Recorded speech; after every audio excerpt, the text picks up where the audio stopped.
Observer something quiet has begun moving through our sky, and it has gently led you here. You were not meant to pass through this night untouched. Somewhere beyond the glare of the sun, a detail too subtle for urgency has shifted the story of what we think we know.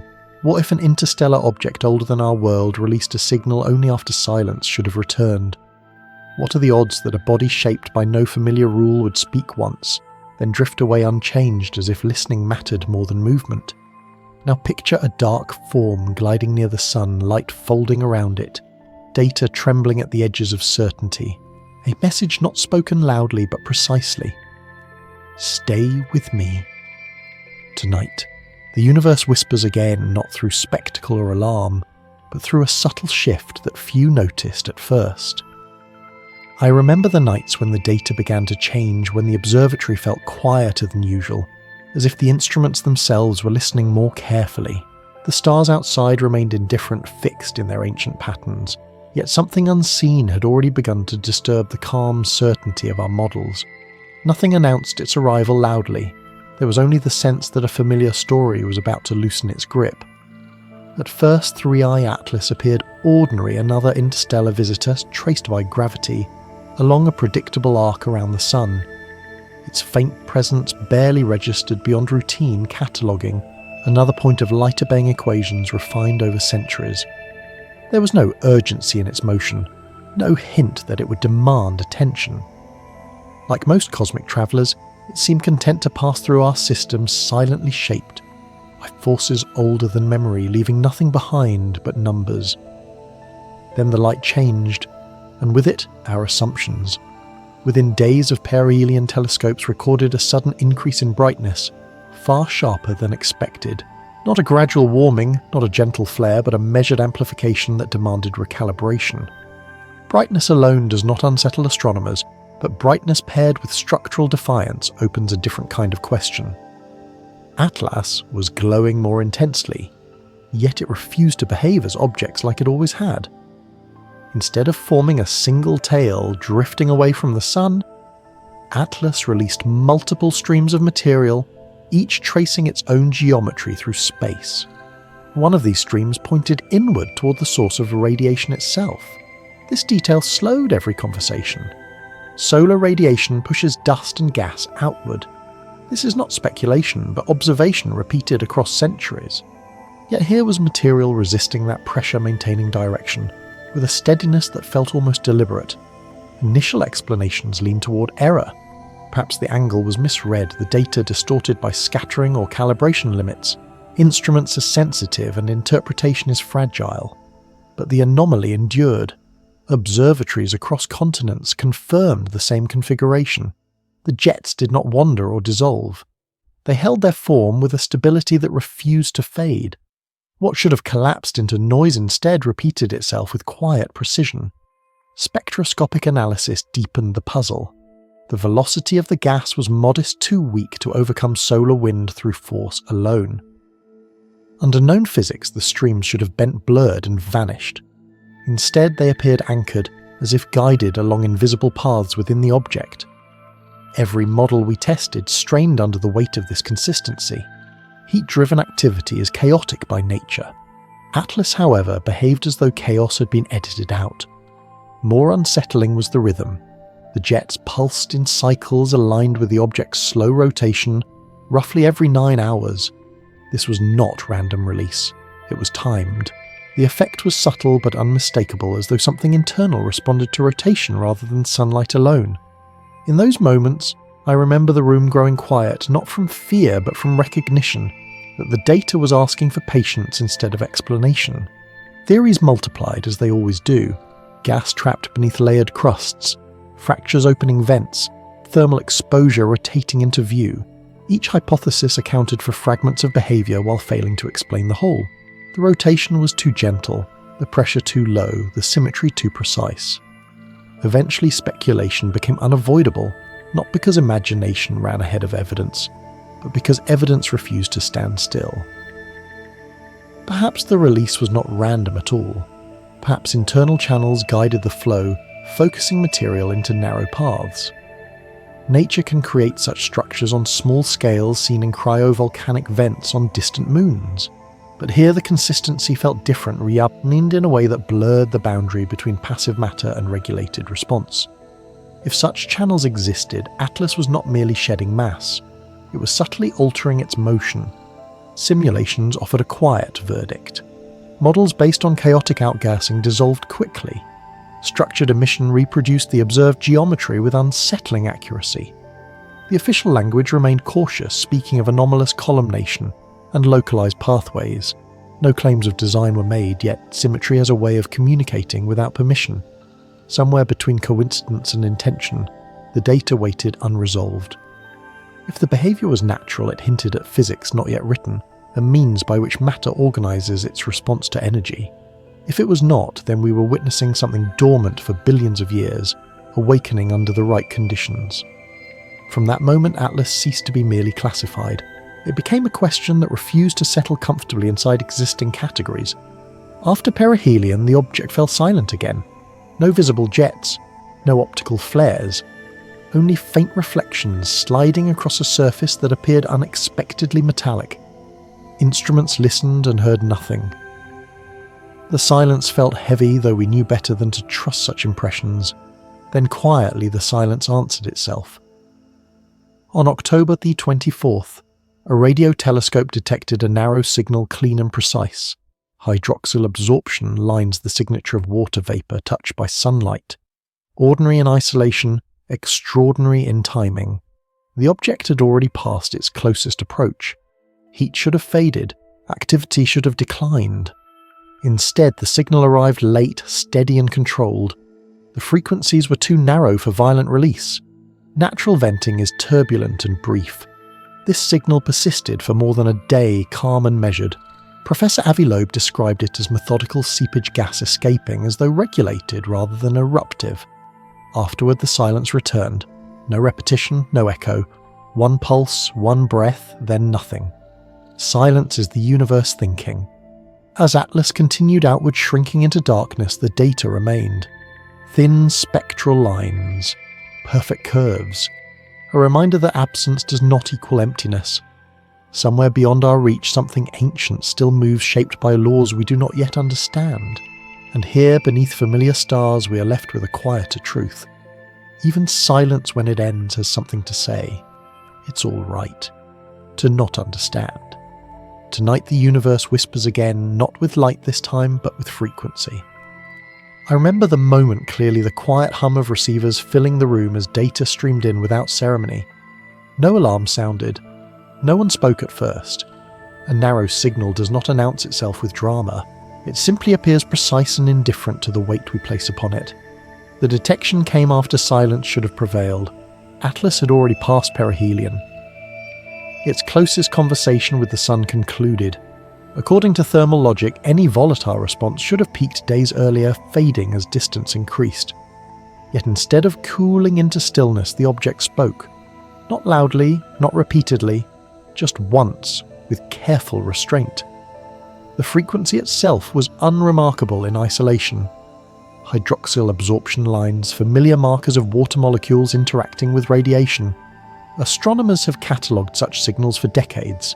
They usually arrive amid chaos, surrounded by noise smeared across bandwidth by turbulence. This one did not. It arrived narrow, clean and composed, as though filtered through intention rather than accident. What unsettled us was not what the signal was, but when it chose to exist. The sun's energy had already passed its peak influence. The object was moving away, not towards stimulation, yet the activation occurred precisely then, as if timing mattered more than intensity. It felt less like reaction and more like response, a distinction science rarely makes aloud. Early explanations lean towards coincidence. Perhaps a buried pocket of ice fractured late, releasing a brief pulse of gas. Perhaps internal heat migrated slowly, delayed by insulating layers beneath the surface. These ideas were reasonable, even comforting, because they preserved familiarity. But the signal refused to behave like rupture. It did not flare and fade. It held steady, unwavering for more than 36 hours. Natural venting is messy. It stutters, surges, collapses. This did none of that. The spectral lines remained narrow calm, almost surgical in their consistency. Professor Avi Loeb described it as methodical seepage, a phrase that lingered longer than the data itself. Gas escaping not as explosion but as release, not chaos but balance. The concept unsettled many of us because regulation implies threshold. It implies a system that knows when to open and when to remain closed. For decades, such behaviour belonged to speculative fiction, not observational astronomy. Comets erupt. They do not manage themselves. And yet here was an observation that resisted that expectation without announcing rebellion. A proposal emerged from the Max Planck Institute, careful and restrained. The insulated shell hypothesis suggested a dense outer layer rich in carbon and nickel, acting as a thermal barrier. Heat from the sun would penetrate, slowly pooling beneath the surface until pressure reached a precise limit. When release came, it would be delayed, measured and brief. On paper, the timing matched. But the theory left something unresolved. Pressure-driven fractures tend to be violent. They tear open, releasing energy rapidly before collapsing. Atlas did not behave that way. Its signal persisted with remarkable stability, as though the opening adjusted itself, releasing just enough energy to maintain equilibrium without destroying structure. Some began to refer to this behaviour as self-regulation, though the term made many uncomfortable. Self-regulation sounds biological, intentional, almost mindful. Yet nature often mirrors life without sharing its motives. Stars regulate fusion. Planets regulate heat. Perhaps this was simply another expression of balance written into matter long before observers existed. Others drifted toward more speculative ground. If the pattern was too precise for randomness, perhaps the sun was not merely heating the surface. Perhaps radiation acted as a signal triggering a response encoded within the object itself. Imagine matter shaped elsewhere, dormant for billions of years, awaiting a specific wavelength, a precise alignment before responding. Inside Atlas, something might have resonated. A lattice of material conductive veins of metal structures shaped under conditions we no longer witness. When sunlight struck at the correct angle, a response unfolded. Not awakening in any conscious sense, but activation all the same. Chemistry does not need intention to appear purposeful. Mathematically, coincidence began to feel strained. Cross-observations from ALMA confirmed the same frequencies fading gently after 2 days. No repetition followed. One pulse, one breath, then silence again. The data was archived with professional restraint labelled transient and non-recurring. Officially, the story ended there. But among those of us who watched the signal live, the silence afterward carried weight. If the event was natural, it was extraordinarily disciplined. If it was something else, it was extraordinarily discreet. Either way, it marked a boundary, a point where physics and wonder occupied the same narrow space on a graph. I remember stepping outside after the confirmation, letting the night air settle my thoughts. The sky looked unchanged. Mars glowed faintly. The stars remained indifferent. And yet something had spoken, once then chosen quiet again. In research, repetition builds confidence. Singularity builds humility. The object continued outward, shrinking into the dark, its brief whisper, dissolving beneath cosmic background noise. And still those thin spectral lines remained in the record, perfect and immutable. They remind us of something we often forget. Silence does not mean nothing happened. It means something chose not to continue. Even silence when it ends carries meaning. As the data circulated, a deeper question emerged, one rarely voiced directly. Why only once? Why no echo, no follow-up, no gradual decay? Systems driven by heat tend to linger. Processes governed by thresholds do not. They act to then wait. The distinction is subtle but profound. Somewhere beyond our reach, something ancient still moves, responding to forces we only partially understand. Whether Atlas spoke through chemistry, structure, or coincidence remains unresolved. What matters is not the answer, but the reminder. The universe does not owe us repetition. It does not clarify itself on demand. For those long nights spent listening to the hum of receivers, the lesson was quiet and humbling.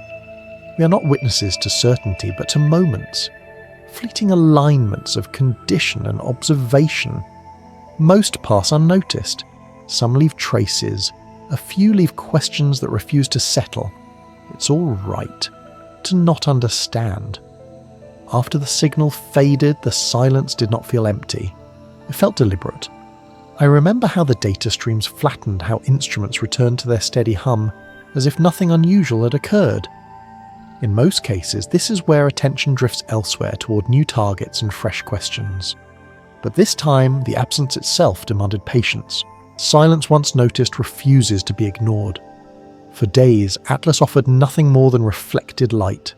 No further emissions, no spectral flares. Just a quiet object receding into space, shrinking against the background like a thought half remembered. To many, this suggested resolution. A transient event catalogued and closed. Yet to those who lingered with the data, the quiet felt incomplete, as though the story had paused rather than ended. In astronomy, silence is usually interpreted as compliance. Objects cool, systems settle, equations resume their authority. But here, silence followed structure, timing, and restraint. That sequence mattered. A system that erupts chaotically does not fall silent so cleanly. A system that crosses a threshold often does. The distinction is subtle, but it changes how we listen. As the weeks passed, another discrepancy emerged, buried not in sound, but in motion. Orbital calculations based on optical tracking began to drift. At first, the deviation was almost dismissible fractions of an arcsecond that could be explained away by uncertainty. But the deviation persisted. With each recalculation, the predicted path and the observed position grew farther apart. Atlas was not following gravity alone. This realization arrived without drama. There was no single moment of revelation, only the gradual tightening of curves that refused to align. Every known comet experiences minor non-gravitational forces, usually caused by uneven outgassing. These forces fluctuate, tied to rotation and solar exposure. What we observed here did not fluctuate. It accumulated. The object exhibited a smooth, steady acceleration, subtle but consistent, as though a gentle bias had been applied to its motion. No collisions explained it. No solar storms coincided with it. No visible jets were active enough to account for the force required. When datasets from multiple observatories were combined, the conclusion became unavoidable. The deviation was real. Mathematically, the force was small, almost whisper-like. Sustained over millions of kilometers, however, even a faint push reshapes destiny. Reports labelled it non-gravitational acceleration, a term that explains nothing while admitting uncertainty. In theory, uneven heating can produce such drift. In practice, Atlas refused to cooperate with that explanation. If sublimation were responsible, the acceleration vector should have oscillated with rotation. It did not. The direction remained fixed, aligned closely with the orbital plane, steady across days. It was as if the object had chosen a direction and held to it. Scientists resisted that language, but language often reveals discomfort before conclusions do. Hidden variables were tested relentlessly. Thermal lag, mass estimation errors, star catalogue inaccuracies. Each correction tightened the fit without removing the anomaly. The acceleration persisted calm and unwavering. What remained were two possibilities. Either Atlas possessed an internal mechanism capable of producing sustained force, or something beyond ordinary mechanics influenced its motion. Subsurface propulsion models emerged reluctantly. Networks of sealed chambers beneath a hardened crust releasing pressure through microscopic vents, too subtle to form visible jets, individually insignificant, collectively sufficient. On paper, the physics barely held together. It was possible but strained, like an explanation offered to preserve familiarity rather than truth. What troubled many was not the force itself, but its discipline. Random fractures do not produce linear acceleration. They spike, they falter, they wander. For 9 continuous days, the velocity increase traced a straight line free of noise. Motion like that implies regulation. Regulation implies control, and control unsettles fields built on passive matter. Comparisons surfaced quietly, almost reluctantly. In 2017, another interstellar visitor had displayed similar behaviour. At the time, coincidence had been an acceptable refuge. Now coincidence appeared again, wearing the same shape. Two objects from beyond our system, both defying expectation in the same restrained way. Patterns like that erode comfort. Some propose that metallic layers beneath the surface absorbed radiation differently, converting photon pressure into directed motion. Not propulsion in any engineered sense, but a response embedded in material itself. Matter remembering how to interact with light under conditions long vanished. If so, the sun was not pushing Atlas. It was conversing with it. Whether natural or not, the implication was the same. Our understanding of how matter moves between stars was incomplete. Outside the equations, another idea began to take shape. Perhaps this was not motion driven by intent, but by memory. A fossil of behaviour preserved across time responding to familiar energy after billions of years of silence. A rock moves where it should not, and we assign it will, but perhaps it simply obeys laws we have not yet written. In that uncertainty, humility found its place. By mid-November, the deviation stabilised. The acceleration ceased as quietly as it began, leaving Atlas on a slightly altered path toward the outer dark. No one could say whether the mechanism was finished or merely resting. If internal, it might awaken again under a different angle of light. If external, perhaps the adjustment was complete. The final reports reflected bureaucratic restraint, noting sustained acceleration with an undetermined mechanism. Behind those words lingered awe. In a universe governed by attraction and pull, Atlas had briefly shrugged gravity's chain. It did not escape. It adjusted. That subtlety mattered. Freedom in space rarely announces itself. It reveals itself through deviation measured patiently over time. I remember thinking in those quiet hours how fragile certainty truly is. Equations describe patterns, not intentions. They hold until something refuses to fit. Atlas did not break physics. It exposed its edges. And in doing so, it reminded us that knowledge is provisional, revised by every stranger that passes through. Listener, this is where silence becomes instruction. Not an absence of information, but a pause that invites reflection.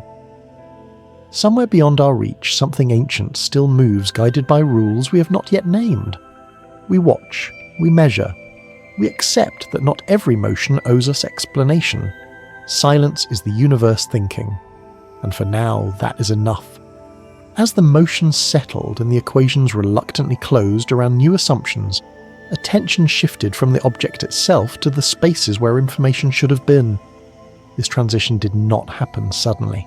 It unfolded the way doubt often does, quietly through delays that felt too long to ignore. In science, time is usually forgiven.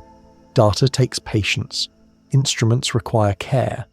Yet this time, patience began to feel like distance. Images from Mars-based instruments were expected within days.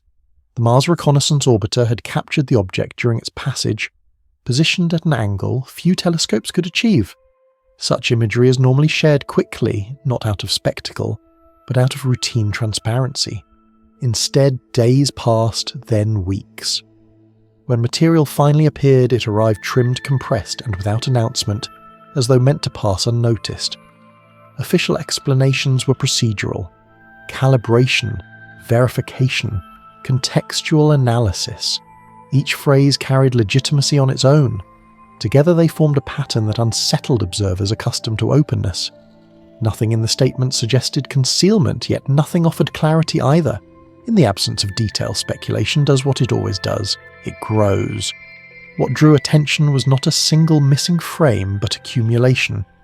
Images released without raw counterparts, spectral tables summarized without underlying datasets, references to material still under review with no timetable attached. Individually harmless, collectively unusual. Science thrives on shared scrutiny. When scrutiny is delayed, trust begins to stretch. The first public challenge came not from fringe voices, but from within the scientific conversation. Dr. Michio Kaku spoke with measured frustration, asking a question that resonated precisely because of its simplicity. If the object was ordinary, why the hesitation? Why the caution beyond precedent? His words did not accuse. They invited reflection. and reflection once invited rarely remains contained. For decades, space agencies had shared comet data openly. From Halley to Rosetta's target, anomalies were discussed in daylight, debated openly, and resolved slowly but visibly. Atlas disrupted that rhythm. High-resolution images captured by Mars-based instruments had been delayed far longer than standard practice. When released, they appeared altered, framed tightly stripped of contextual reference. Insiders described the raw images as visually unusual, though no consensus followed. Some mentioned sharp contrasts. Others spoke of surfaces that reflected light unevenly, forming shapes difficult to reconcile with known models. These accounts were unverified and easily dismissed. Yet the very fact that they circulated at all pointed to a deeper unease. The timing compounded concern. During the same window of the delay, a formal request was sent to NASA by members of the US Congress, asking for clarification regarding data pipelines and unexplained release gaps. Such requests are rare, not because questions are forbidden, but because routine transparency usually prevents them. When political attention intersects with scientific process, it signals tension beneath the surface. Additional curiosity arose around atmospheric data from Mars itself. Telemetry from surface instruments indicated subtle irregularities during the same period. Officially unrelated, unofficially coincident, no public explanation followed. Silence returned thicker, now weighted by expectation rather than absence. To be clear, most scientists do not assume conspiracy. Data delays happen. Instruments fail. But patterns are what we study. When enough small delays align, they begin to resemble structure. Internal memos later reference the need for contextual analysis prior to release.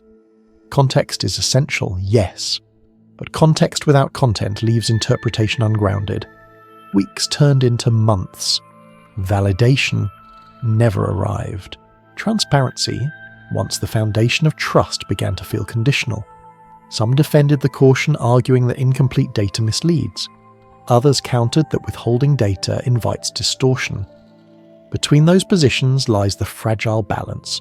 Modern science must walk, especially when uncertainty threatens established narratives. In closed symposia, concerns surfaced quietly. One senior astronomer reportedly remarked that new language might be required to describe what was being seen. That comment never entered official transcripts. It did not need to. Its absence spoke loudly enough. When experts hesitate to name what they observe, the hesitation itself becomes part of the data. Outside academic circles, the story evolved on its own. Documentaries appeared. Threads multiplied. Speculation filled the gaps left by restraint. Some claimed the object was artificial.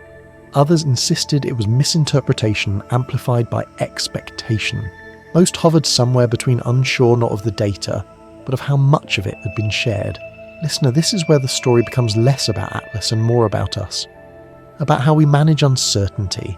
About how institutions respond when data refuses to behave politely. Silence in this context is not emptiness. It is pressure slowly shaping narrative in unintended ways. Perhaps nothing was hidden at all. Perhaps confusion itself delayed release, not secrecy. Experts are not immune to uncertainty. When confronted with data that challenges classification, restraint becomes instinct. But restraint, when prolonged, transforms into ambiguity, and ambiguity invites interpretation. The question then was no longer what Atlas was, but what its passage revealed about our relationship with knowledge.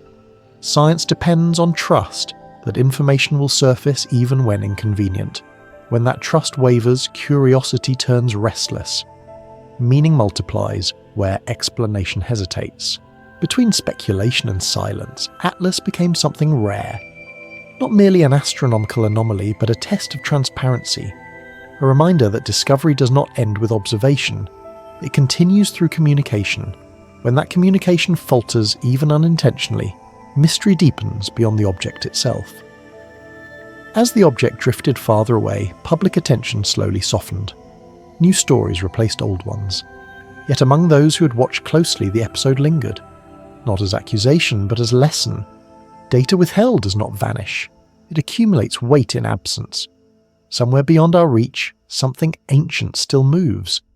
And here, beneath the institutions we rely on to interpret such motion, we confront our own limits. Not just in understanding the universe, but in agreeing on how to speak about what we do not yet understand. Silence is the universe thinking. But silence from ourselves carries different consequences. For now, the images remain partial, the explanations remain procedural, and the questions remain suspended gently like dust illuminated by distant light. We are left not with answers, but with awareness. Awareness that mystery does not require exaggeration to exist. It is enough to watch carefully, to listen honestly, to accept that uncertainty is not failure but condition. As Atlas continued outward, fading beyond the orbit of Mars, the urgency that once surrounded it slowly dissolved. Not because the questions were answered, but because distance has a way of softening even the sharpest uncertainties. What remained was not resolution, but perspective. The object had come, behaved strangely, and left. In that simple sequence lay a lesson that science rarely states aloud. We study motion and matter hoping they will submit to explanation. Most of the time they do. Sometimes they resist quietly, without drama, without defiance. Atlas did not announce meaning. It simply exposed the edges of our certainty. In doing so, it reminded us that knowledge is provisional, revised not only by discovery, but by humility. Whether the object was shaped by unfamiliar physics, or by coincidence refined over time, its passage achieved the same result. It expanded the space in which questions are allowed. In that space, fear softens, curiosity steadies, and imagination learns restraint. We are not diminished by what we cannot explain. We are reminded that explanation is not the universe's primary obligation. I think often of the night spent listening to static, waiting for patterns that might never come. The work teaches patience, but also surrender. Not every signal repeats. Not every anomaly resolves cleanly. Some exist only to demonstrate that silence can be instructive. Atlas offered no final revelation, no confirmation of intent or accident. It left us with motion, light, and absence. In that absence, reflection becomes possible. We confront how quickly certainty hardens, and how gently it must sometimes be allowed to dissolve. Somewhere beyond our reach, something ancient still moves. Not to teach, not to warn, but simply to exist. Its endurance does not require interpretation. Ours often does. In recognizing this, a quiet balance returns. We remember that we are observers, not authors of cosmic behavior. The final understanding, if there is one, arrives without announcement. It is the acceptance that mystery is not an error but a companion, that the unknown does not threaten meaning but deepens it. When we allow uncertainty to remain, we make room for wonder without fear. Atlas did not change our place in the cosmos. It clarified it. Small, attentive, and temporary, capable of measurement yet dependent on patience. In the vast machinery of space, survival itself becomes a quiet design. As the object disappears into darkness, nothing asks to be believed, only noticed. The stars remain indifferent, the equations endure, and still somewhere between data and silence, a gentle instruction lingers. It is all right to not understand, to watch longer, to listen better, to doubt more gently. In that posture, science and wonder finally rest together. This closing quiet does not belong to the object, but to us. Long after the data is archived, the questions remain softer, less urgent, yet more honest. We learn that certainty is a tool, not a refuge, that openness matters as much as precision, and that trust grows not from answers, but from the willingness to say we do not know. In that admission, the mind rests, curiosity breathes, and fear loosens its grip. This is the lasting gift of the passage, a reminder that listening is itself an act of courage, and that humility remains our most reliable instrument when facing the vast, patient dark that surrounds us, waiting without hurry, without demand for understanding to mature in its own time. And so we allow the universe to remain unfinished, knowing our place is not to close the story, but to keep listening quietly. Tonight. Traveller. As this journey draws to a close, we arrive not at an answer, but at a pause, the kind the universe favours. Thrus atlas moved through our awareness like a quiet thought, leaving traces not in certainty, but in attention. It asked nothing of us, and yet it changed the way we listen. Out there beyond the last frame of our instruments, the cosmos continues its slow breathing. Radiation drifts, gravity whispers, entropy keeps its patient rhythm. Whatever three-eye atlas truly was a rare natural body, an unfamiliar structure, or something our language has not yet learned to hold, it reminded us that discovery does not always arrive as revelation. Sometimes it arrives as restraint. There is a gentle strength in admitting what we do not know. Science grows not only through explanation, but through humility, through the willingness to sit with uncertainty without forcing it into comfort. When we watch carefully without fear or haste, even silence becomes meaningful. We are small beneath this vast sky, but not irrelevant. To observe is to participate. To question is to honour the unknown. Across time, every great understanding began as a quiet anomaly that refused to be ignored. Tonight, the universe whispers again, not in answers, but in continuation. Somewhere beyond our reach, something ancient still moves unconcerned with our debates, untouched by our expectations. And here, beneath familiar stars, we are allowed to rest in not understanding. If this story stayed with you, you're welcome to remain beneath the same sky a little longer. The questions will still be here tomorrow. The silence will still be thinking. It's all right to not understand. Rest well,